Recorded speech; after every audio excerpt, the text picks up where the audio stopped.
Hello everyone. I hope you're all doing well this fine morning. The purpose of this video is to give a quick, basic, simple, and hands-on tutorial on how to fly the most complex of aircrafts without being overwhelmed by the fancy, ludicrous amount of controls within the cockpit. First, I'd like to start with a quick introduction. My name is Omar, a passionate prospective student pilot at World Sky Aviation School in Johannesburg. I've developed the passion of flying for a few years now. After graduating from a computer science major, I've grown fond of traveling and exploring new places. So when I realized how much fun and technical the controls within standard and complex aircrafts are, I decided to stray from the aggravating headaches of compilers and programming, and instead focus on the interesting computer systems that govern both the art and science of soaring the skies with these state-of-the-art aircrafts. As you can see, I'm currently within an accurate-to-life simulation of the most complex and biggest airliner aircraft in the world, the Boeing Model 747-8. A special thanks to Microsoft and their Azure AI, which generates the three-dimensional representations of Earth's features using its cloud computing to render and enhance visuals and real-world data to generate real-time weather and effects. Also Bing Maps, which helped in simulating an accurate topography of the entire Earth. And last but not least, all the pilots and engineers that contributed in designing exact 3D replicas of the planes, cockpits, and controls. Now, without further ado, let's get ready to take off on our first short domestic trip from Abu Dhabi International Airport to Dubai International Airport. Now, before we begin, I'd like to discuss the most important parts of the plane. For all those wannabe pilots out there who may not already have the knowledge of what goes into flying a plane. First, let's go over the wings. Contrary to common belief, the wings of the plane are actually split into several parts. You have what's called the ailerons, which is the outermost part of the wing, and it essentially constitutes most of the wing. These ailerons set what pilots call the bank of the plane. It helps rotating the plane, making it either bank left or right, depending on which aileron you are controlling with the yoke or the steering wheel of the plane.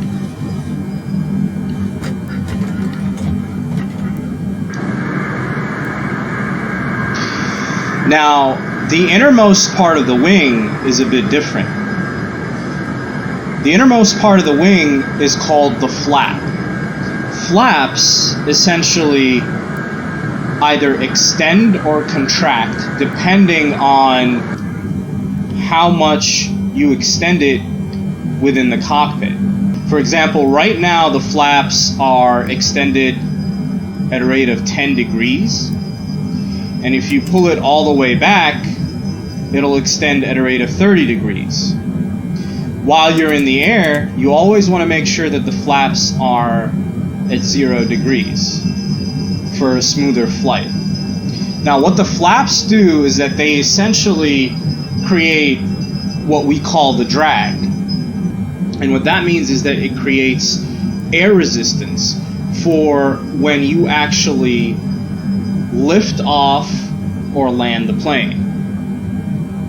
In other words, when it's set at 10 degrees, the flaps start extending up, and that creates an easier method for the plane to start lifting off as you gain enough momentum while still on the ground.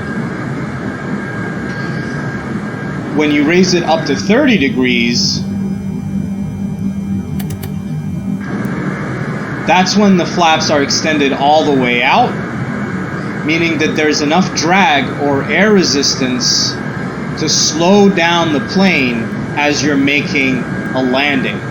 Moving on, the outermost part of the plane is known as the rudder. Now this rudder has one purpose, and that is to control the yaw of the plane, both in the air and on the ground. Meaning that controlling the rudder, which is done with your feet, it allows you to move the plane left and right while on the ground. Since you cannot use your wings while you're still on the ground, think of the rudder as a fish's fin. The way you're able to direct the plane either left or right while on the ground, and also while in the air. It's not a rotation, you're not banking the plane per se, but you are turning the plane left and right through the use of the rudder. Now with those basic parts out of the way, let's go a little deeper into the cockpit and the meters that we see within the plane. First, this is what is called the attitude meter. Through it, you are able to tell the alignment of the plane. Currently, since we're perfectly aligned with the ground, it's set to neutral, where you're not inclined up or down, and you're set within the same level of the horizon. When you pull the yoke backwards, You are moving the elevator on the tail end of the plane upwards, which in turn pulls the tail down. that means you are gradually gaining altitude. So the attitude of the plane is going to start going upwards at intervals of 5 degrees per unit. You will also notice that the nose of the plane is starting to point upwards when you pull back on the yoke of the plane. Similarly, when you're pulling forward on the yoke of the plane, you will be reducing altitude but also gaining airspeed towards the ground, and that essentially covers the attitude meter. Over here, you can tell the altitude of the plane. So the more you pull the yoke up, the more the altitude will increase, and you're able to measure the altitude with how many feet you are off the ground. When it comes to airspeed, it's measured in knots. And obviously, the more you pull on the thrusters, which control the 4 engines of the Boeing 747-8, the more you'll be gaining speed, whether on the ground or in the air. Now, the first thing you do before takeoff is you always make sure that everything is set on the checklist that's handed to you before takeoff. Now, for the sake of this simple tutorial, we've already been through the checklist, but it never hurts to review it. The checklist for takeoff is usually split into 3 different areas. The first being before you start the engine. You want to make sure the battery switch is turned on, which it is. The standby power selector is set to auto. The external power is on if available. The APU selector, before starting the engine, you set it to start and then you set it to on. But before takeoff, it'll be set to off. And so that's why it's off right now. We'll be discussing that soon. The APU gen switches is on when lit is available. We need to make sure that all the fuel pumps are turned on and pumping the fuel to the engines. We need to make sure our beacon is turned on. Now, after we're done with that checklist, we start the engine. We need to make sure that our thrusters are set on idle so we're not providing any juice to the engines. We need to confirm that the engine start switch is pulled. The engine for fuel control switch is running.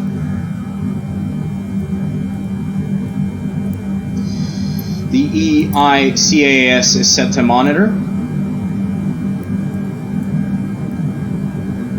And we repeat the same procedures for engines 1, 2, and 3. Now, after starting the engine, as we have discussed earlier, the APU selector is now turned off, and we make sure that all the lights are turned on before departure.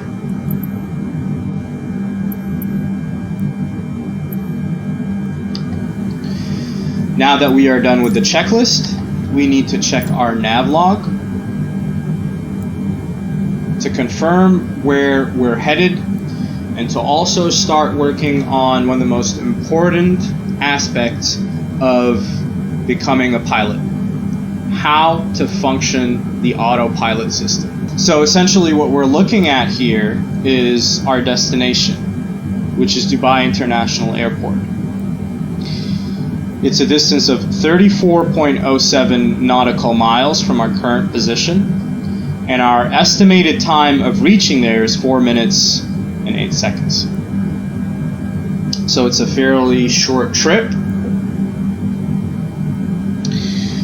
And the most important numerical value in here, in my opinion, is the heading, because we need to know where we're going. This comes into play with the autopilot system. Since the autopilot system is a computerized function that allows you to control the plane without actually manually doing it yourself, you need to properly set all the coordinates and values that the autopilot system will use as it's controlling the plane through the skies. First, we look at the speed by which the autopilot system will be flying.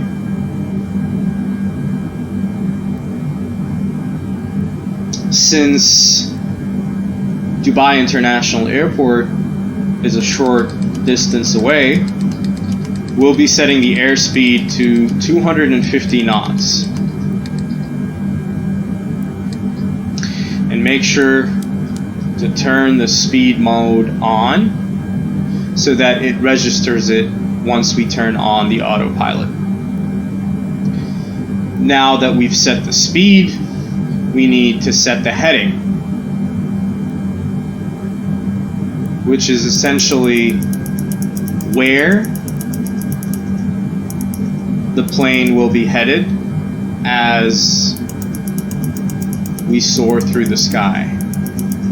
As you notice, on the heading screen of the plane, there's a dotted line that is formed when we start moving the heading. That dotted line is essentially your destination, the route to your destination that you will be following as you fly through the sky. Now that we've set the heading to Dubai International Airport, we make sure to turn it on.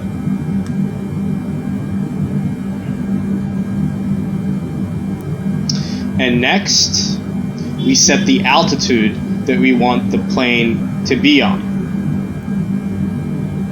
Since it's a fairly short distance, 10,000 altitude seems about right. We then increase the vertical speed by which we want the plane to start ascending to the set altitude. In this case, again, since it's a short distance, a vertical speed of 3,000 feet per minute seems about right. So within 3 to 4 minutes, we'll be able to reach the maximum altitude of 10,000 feet. And that's it. It's as simple as that. I'm obviously not going to be going through all the navigation systems within the autopilot, since this is just a basic, simple tutorial of how everything works in this complex aircraft. Now that we've given the plane a heading, speed, altitude, and vertical speed, we are now ready for takeoff. As we get ready to go, we obviously have to contact air traffic. All we do is that we let the air traffic officer know that our plane is about to depart. So it goes something like Tower, Boeing, Alpha Sierra 747, ready at runway 31, Lima, north departure. Then we get a confirmation from the tower. Boeing, Alpha Sierra 747 cleared for takeoff, runway 31, Lima, north departure approved. Once we get that confirmation, we confirm that we received it, cleared for takeoff, runway 31 Lima, Boeing 747. So now we are ready to depart. First thing we do is obviously make sure that the parking brake is turned off. And slowly we begin boosting our thrusters. As you can see, we will start gaining momentum as the airspeed increases. We need to always make sure that we're centered in the runway, so we've been controlling the rudders in our feet to make sure that the plane is always centered. The takeoff speed for every plane is different, but for the case of the Boeing 747, we need to make sure that we are at least 160 knots before we start taking off.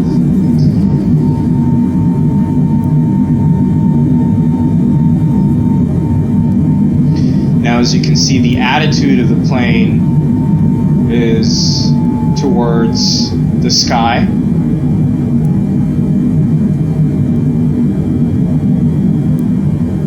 As we slowly start gaining altitude, we need to start making sure that our landing gear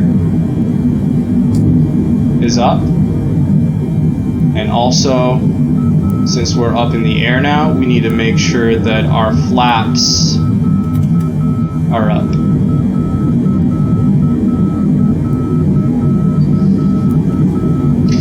And now that we're up in the air, all we need to do to turn on the autopilot system is simply press on that button, and we no longer need to control the plane.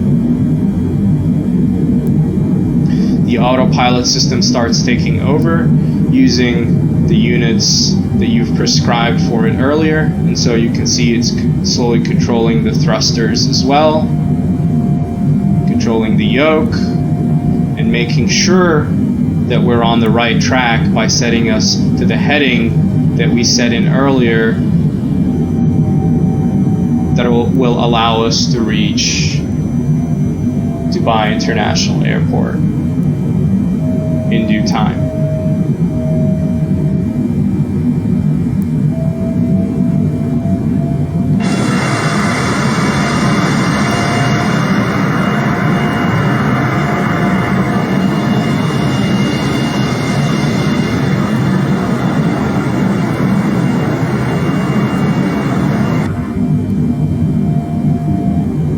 As you can see, the altitude is going up within the designated rate that we set, 3,000 feet per minute, and it remains on the 250 knots of airspeed that we had set the plane for.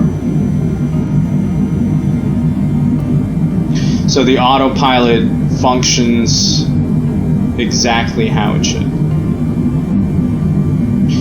Once the altitude reaches 10,000 feet, it'll stop there, and it'll remain set on these values until we reach our destination.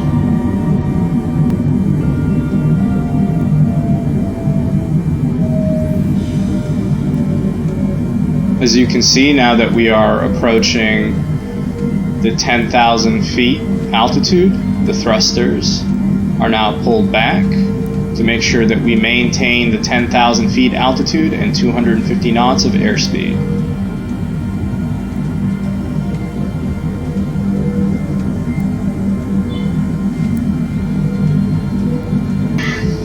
Another handy feature, of course, is our VFR map that allows us to know exactly where we are using GPS tracking and how far we are from our destination. So this is where we took off, Abu Dhabi International Airport, and this is where we're landing, Dubai International.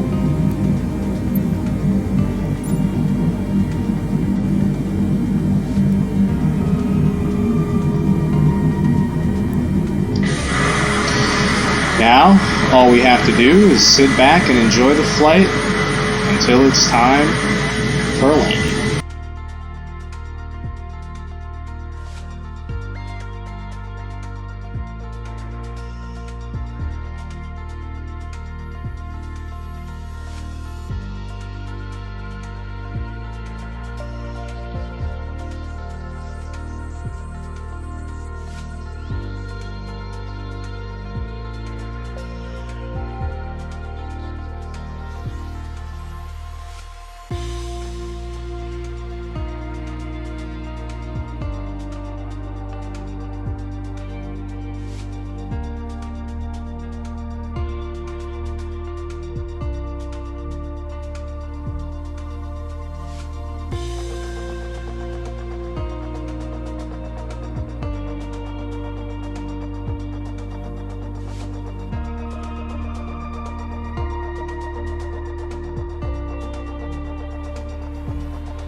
50, 40, 30, 20. As you guys can probably tell, landing is always going to be the hardest part for any pilot. As long as you are able to maintain an airspeed of 160 knots while gradually losing altitude, obviously, before entering the runway, then you should definitely have a much smoother landing than I did. But for a prospective student pilot, I think it was alright. Thank you so much for joining me on this short tutorial, guys, and I hope it helped some of you prospective students into at least getting the jitters out of the way so that you're more excited in learning and achieving your dream.